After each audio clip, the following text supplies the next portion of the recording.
I'm Caroline Gutman, and I wear several hats, including photojournalist, consultant, writer, and workshop leader. And today in this workshop, we're going to explore the idea of standing up for yourself. This workshop is meant to be interactive, so if you can, please feel free to hit the pause button and try out any of the exercises that we talk about. And there will also be additional exercises and summary of what we've gone through today in the take-home packet. When we hear the term stand up for yourself, what does that mean? It really boils down to two parts. The first part is facts. Standing up for yourself means setting the record straight and correcting any misrepresentation of facts. The second part is a little bit more personal. It means preserving and honoring your self-dignity and your self-worth. And now, what's the most essential part of this? Well, it's this idea of being assertive without being aggressive.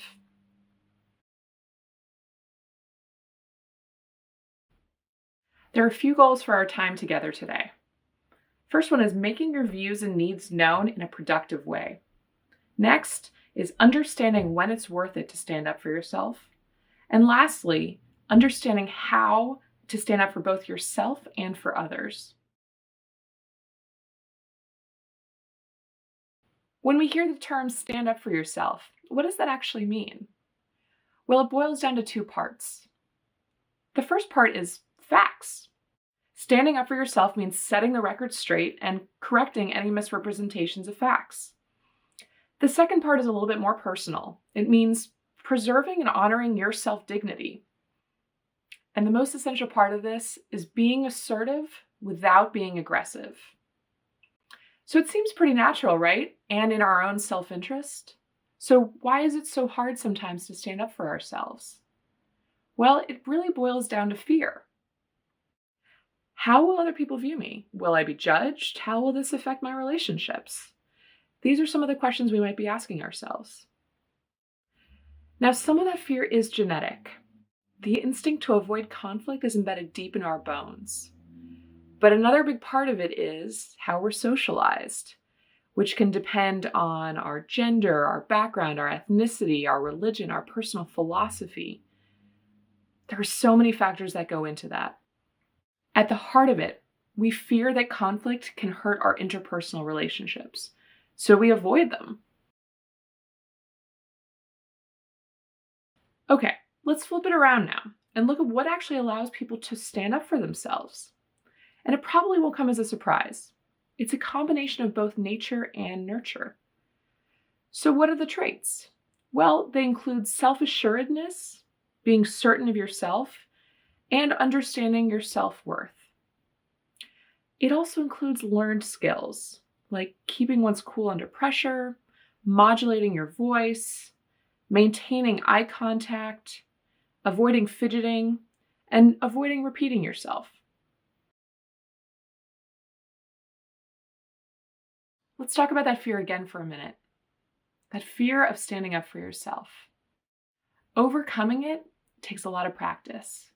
And just as if you were learning a new instrument or studying a new subject, it takes a lot of small steps. So before you can stand up for yourself, the most important thing is going to be reading the room and absorbing the situation. There are three things to keep in mind here. First one is your safety always comes first. Next, observe, listen, and take in your environment. What do you see? What do you feel? What do you hear? Thirdly, anticipate how someone might react. Is it a professional setting? Is it a public setting? Figure out what is likely to happen. So how do you actually read a room? Well, I use this little trick, which is I check in with myself. I figure out, is my heart racing? Am I breathing heavily? Do I feel comfortable? Do I feel anxious? I try to get a sense of how I'm doing right here and right now. And actually by doing that, sometimes that alleviates some of the tension just by being in touch with myself. So now we get to the good stuff. How do you stand up for yourself?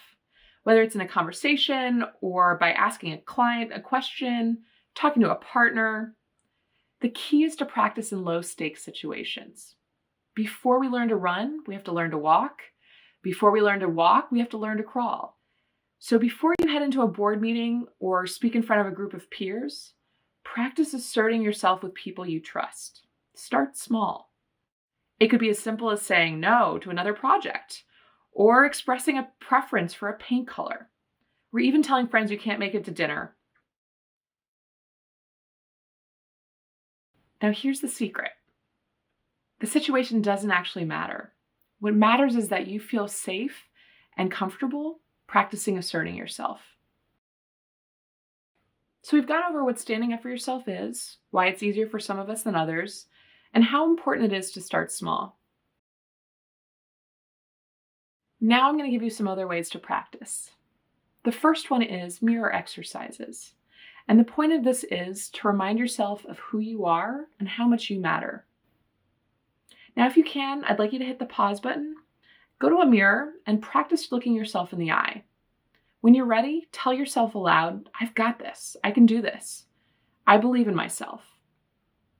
Sometimes saying these things aloud helps us internalize and reinforce an idea in yet another way.